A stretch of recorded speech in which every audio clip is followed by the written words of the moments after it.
Welcome to 1337, the future of podcast of books. I'm Max, your host, diving into epic tales and hidden gems. And I'm Sophia, here to unpack the art of storytelling and the pages that move us. We're exploring novels, classics, and the craft behind the words. And today, we're taking a deep dive into a world that might seem familiar at first glance, classic fairy tale. Okay. We've got stacks of tales from the Brothers Grimm and other collections, and I have to admit, preparing for this deep dive, I was struck by how much more there is to these stories than meets the eye. You're absolutely right. We often associate fairy tales with childhood, but beneath those simple narratives, I think, lie layers of symbolism and psychological depth and even social commentary. Exactly. And one of the things that jumped out at me is this recurring theme. Cleverness, triumphing over brute strength. Mm-hmm. It seems like in so many of these tales, it's not the biggest or strongest character who succeeds. Right. But the one who uses their wit and cunning. It's a fascinating observation, and I think it speaks volumes about the enduring power of these stories.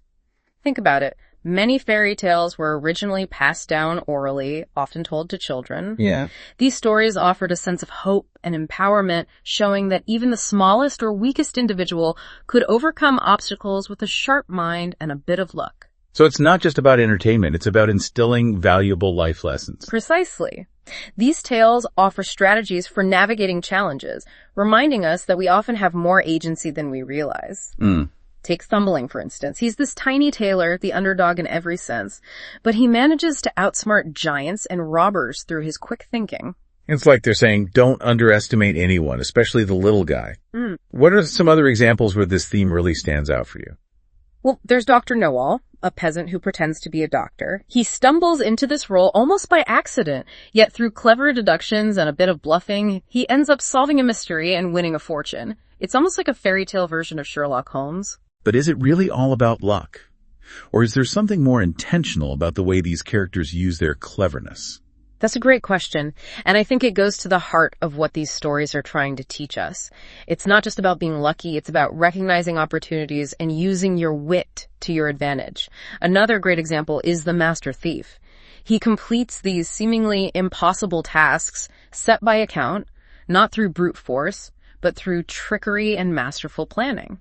It's like they're emphasizing the importance of resourcefulness, of thinking outside the box to overcome obstacles. Yeah. And it makes you wonder, what would happen if we applied that same kind of thinking to our own lives, to the challenges we face? Absolutely. And I think that's one of the reasons why these stories continue to resonate with us, even as adults.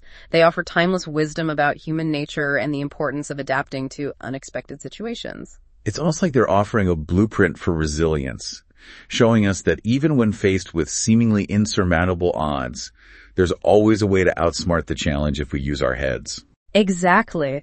And that brings us to another fascinating theme we see in these fairy tales, the concept of a transformative journey. These journeys are often both literal, involving travel to distant lands, and metaphorical, representing personal growth and self-discovery. Yes.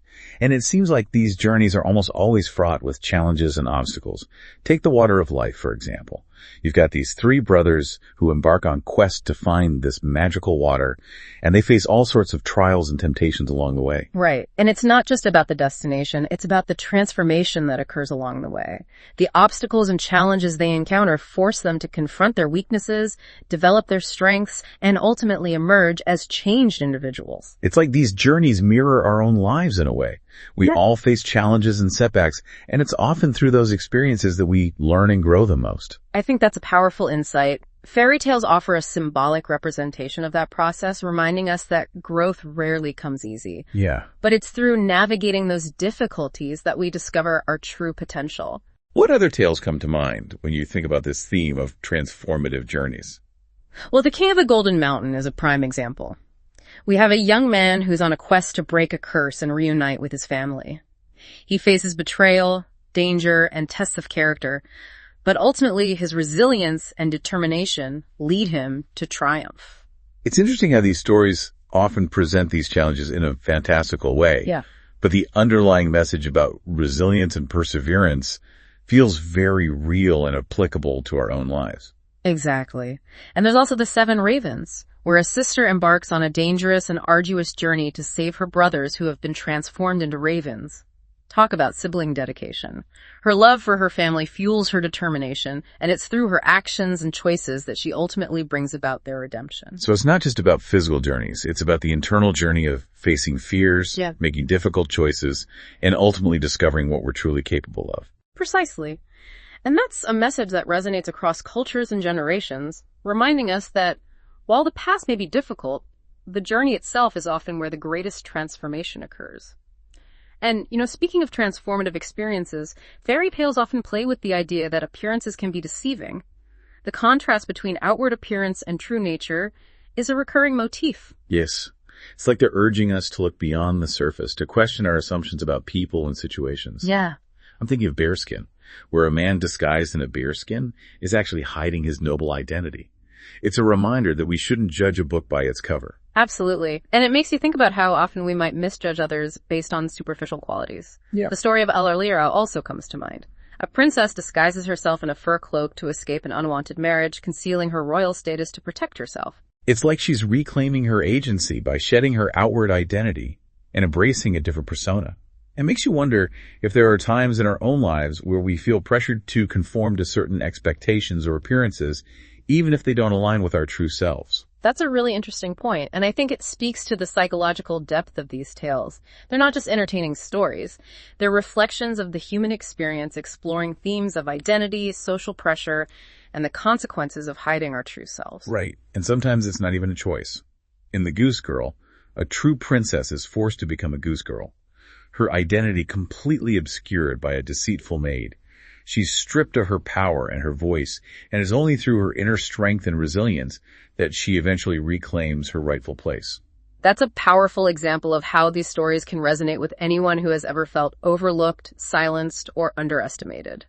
The Goose Girl's plight highlights the injustice of having your voice stolen, your identity manipulated by others. It's a reminder that appearances can be manipulated, and it's often those who seem the most vulnerable or unassuming who possess the greatest inner strength. Absolutely. And that brings us to some of the classic archetypes we see in fairy tales. Figures that reappear in different guises across various cultures and time periods.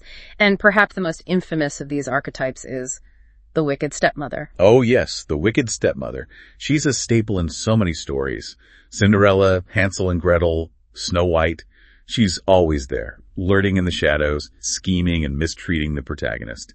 It's fascinating how this figure has endured for centuries, becoming a symbol of cruelty and jealousy. Right, and it makes you wonder, why is this archetype so pervasive? Is it simply a reflection of real-life family dynamics, or is there something deeper at play? Well, step families have always existed, and historically they have often been sites of conflict, especially when it comes to issues of inheritance and power. So it's not surprising that those tensions would find expression in storytelling. That's true, but I think the wicked stepmother represents something more primal as well. She embodies the fear of the outsider, the threat to the established order. She disrupts the family unit, introducing an element of chaos and uncertainty. She also often serves as a foil to the protagonist, highlighting their goodness and purity by contrast. It's like she exists to create conflict and drive the narrative forward, forcing the hero or heroine to confront their challenges and ultimately triumph. You make an excellent point. Her presence, while often unsettling, is essential to the structure of the story. Without her, there would be no conflict, no need for the protagonist to demonstrate their courage and resilience. So it's like she's both a reflection of real-world anxieties and a narrative device that serves to propel the story forward. But not all archetypes are villains. We also have those wonderful animal helpers who come to the aid of our heroes and heroines. Yes. Those loyal and magical creatures who offer guidance, protection, and even supernatural assistance. They add a touch of whimsy and wonder to these tales, but they often carry deeper symbolic meanings as well. I'm thinking of the Bremen town musicians, where you have this donkey, a dog, a cat, and a rooster, quite an eclectic bunch who team up to survive and go on an adventure. They're all considered too old or useless by their former owners, but together they find strength and purpose. That's a beautiful example of how these animal helpers can represent the power of community, of finding support in unexpected places. They each bring their unique skills and talents to the group, proving that even those who have been cast aside by society still have something valuable to offer. It's a reminder that we're stronger together, and that even in the face of rejection or adversity, we can find solace and strength in connecting with others. Exactly. And it's not always just animals, is it? Sometimes we see magical objects acting as helpers as well, like Cinderella's fairy godmother or the wishing ring in The Master Thief. These objects often symbolize the intervention of fate, a kind of magical assistance that arrives at just the right moment to guide the hero or heroine towards their destiny. It's like these stories are telling us that we have the potential to find support and guidance, whether it's from within ourselves, from others, or even from the universe itself. But now, I'm really curious to dive into some specific stories and unpack their layers of meaning. What do you think we should explore next? Let's revisit the Goose Girl, shall we? We were talking about appearances being deceiving, and I think this story really exemplifies that. What aspects of this tale particularly resonate with you? Well, it's heartbreaking to see the true princess stripped of her identity and forced to live as a goose girl, all because of her deceitful maid. It's a stark reminder that power doesn't always reside where we think it does, and that even those who seem to have it all can be vulnerable to manipulation and betrayal. That's a great point, and it speaks to the story's exploration of social dynamics. The princess, despite her royal status, is ultimately powerless against the maid's cunning and the magical oath that binds her. Right. It raises questions about the systems that allow such abuses of power to occur and the ways in which individuals can be silenced or marginalized. Right. And what's interesting is that, despite her circumstances, the goose girl doesn't give up. She finds a way to resist, even if it's in small ways. Her connection with Falada, her talking horse, is so powerful. He becomes her confidant, the keeper of her truth, and even in death, he continues to advocate for her. Falada's role is crucial, isn't it? He represents loyalty, honesty, and the enduring power of truth. Even when the princess is silenced, Falada's voice rings out, reminding us that the truth will eventually prevail. It's a message of hope, even in the darkest of times. It's also interesting how the king plays a role in perpetuating the deception. He's initially swayed by the maid's false charm and fails to see the goose girl's true worth. It's a reminder that even those in positions of authority can be blinded by appearances or manipulated by those seeking to exploit their trust. Absolutely. It highlights the importance of discernment, of looking beyond surface-level impressions and seeking out the truth that often lies hidden beneath. The king's eventual recognition of the goose girl's inherent nobility and wisdom is a powerful moment of redemption, not just for him, but for the entire kingdom. It suggests that justice can prevail, but it often requires us to challenge our assumptions and be willing to see things from a different perspective. Speaking of challenging assumptions, I think Dr. Noel offers a fascinating perspective on those who hold positions of authority. Here's a character who's essentially a con man, pretending to be a doctor despite having no medical knowledge whatsoever. Yet he manages to succeed through sheer wit and a good dose of luck. Right. It's a story that pokes fun at those who assume positions of power without necessarily possessing the expertise or qualifications to back it up. It also highlights the role of perception in shaping our understanding of authority. Crabbe, the doctor, is able to convince others of his competence through his confident demeanor and clever deductions. It makes you wonder if there are parallels in our own lives. How often do we accept someone's authority simply because of their title or outward appearance? That's a provocative question. It challenges us to examine our own biases and the ways in which we might be susceptible to manipulation or deception. And it raises the question of whether true authority comes from knowledge and experience or from the ability to project an image of competence. It's almost like this story is suggesting that sometimes a little bit of skepticism and critical thinking can go a long way. It's not about disrespecting authority, but about being discerning and questioning the basis of that authority. Exactly. And it ties into the theme of cleverness we discussed earlier. Dr. Noel's success hinges on his ability to think on his feet, adapt to unexpected situations, and outsmart those who underestimate him.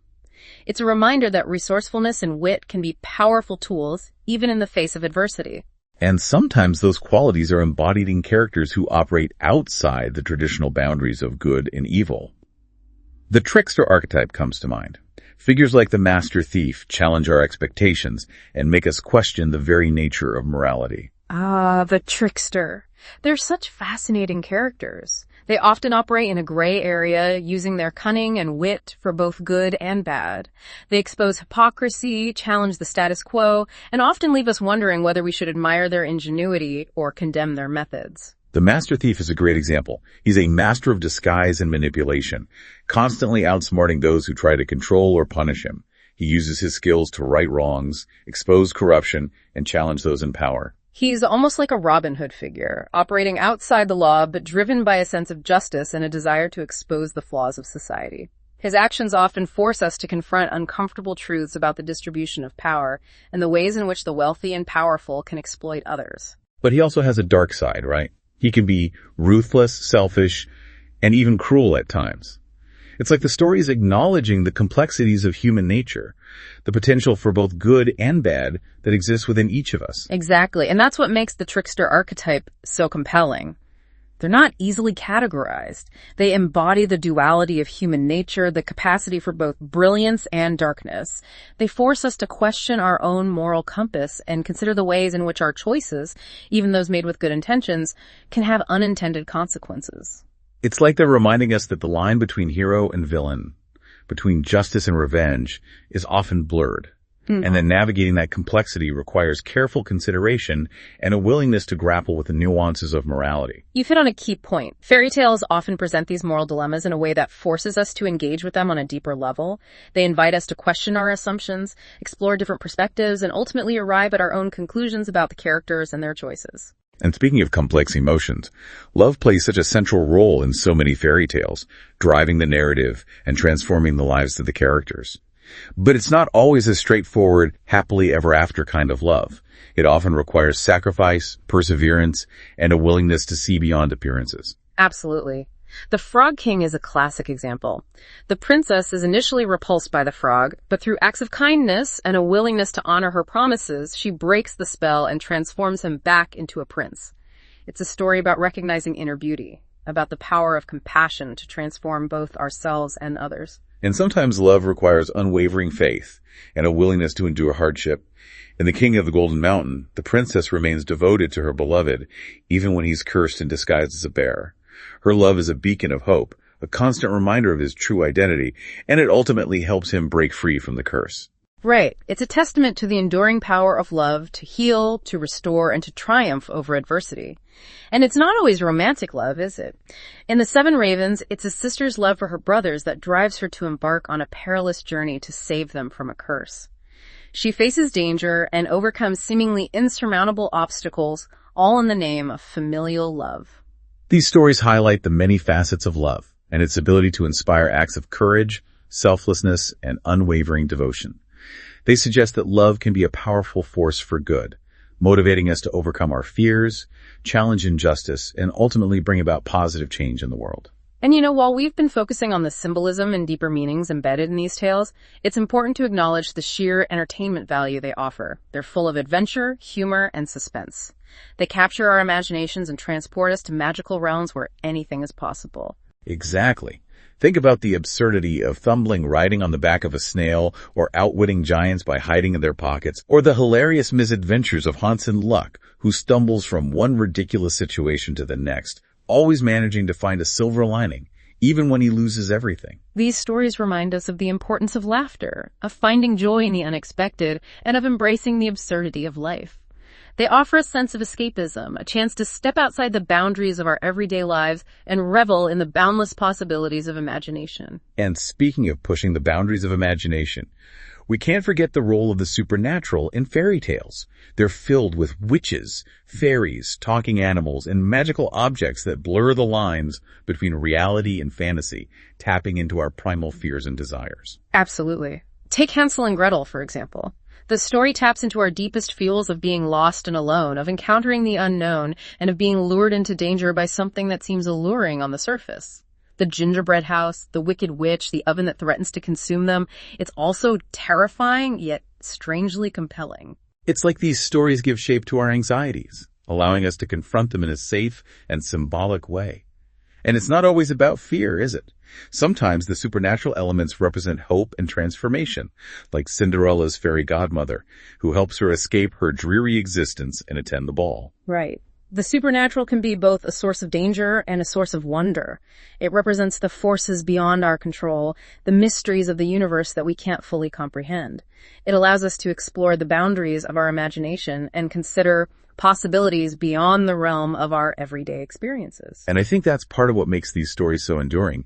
They tap into something deep within our psyche, our fascination with the unexplained, our desire for something beyond the ordinary. They offer a glimpse into a world where magic is real, where impossible things happen, and where even the most ordinary individual can become the hero of their own story. You've articulated that beautifully. And it brings us back to the story of the Bremen Town musicians. It's a tale of unlikely heroes finding strength in community, overcoming adversity through collaboration, and proving that even those who have been cast aside by society still have something valuable to offer. It's a story that celebrates resilience, resourcefulness, and the power of finding your purpose, even in the face of rejection or hardship. And it serves as a powerful reminder that it's never too late to start a new chapter in life. And that sometimes the greatest adventures begin when we least expect them.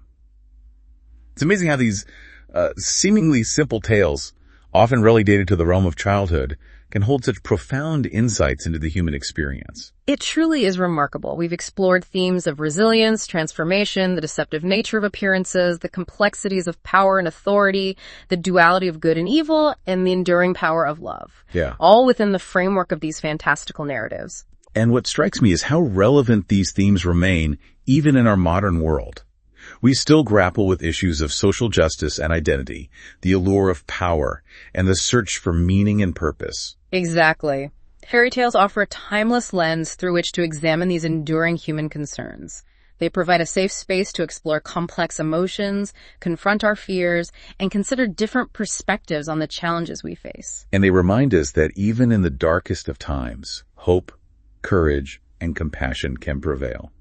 These stories offer a glimmer of light, a suggestion that even the most ordinary individual has the potential for greatness. It's like they're whispering to us saying, don't underestimate the power of your own story. You too can overcome obstacles, find your voice, and create a world where good triumphs over evil. And it's not just about individual empowerment, is it? These stories also highlight the importance of community, of finding strength and connection with others, and of recognizing that even those who seem different or marginalized have something valuable to contribute. That's such an important point. Fairy tales remind us that we're not alone in our struggles, and that by working together, supporting each other, and embracing diversity, we can create a more just and compassionate world. So as we wrap up this deep dive into the world of fairy tales, I'm left with a sense of wonder and a renewed appreciation for the power of storytelling. These tales, passed down through generations, continue to captivate our imaginations, challenge our assumptions, and offer timeless wisdom about the human experience. I couldn't agree more. They're a testament to the enduring power of narrative to shape our understanding of ourselves, our relationships, and the world around us. And perhaps they offer a reminder that even in a world that often feels chaotic and uncertain, there's still room for magic, wonder, and the possibility of happy endings. So we leave you with this question. Are fairy tales just for children, or do they hold deeper truths and lessons for all of us, regardless of age or experience? We'd love to hear your thoughts. Visit us at 1337podcast.com for more. Thank you for joining us on this deep dive into the world of fairy tales. Until next time, strength and honor. I am Spartacus. Thanks for watching. Tap into 1337podcast.com.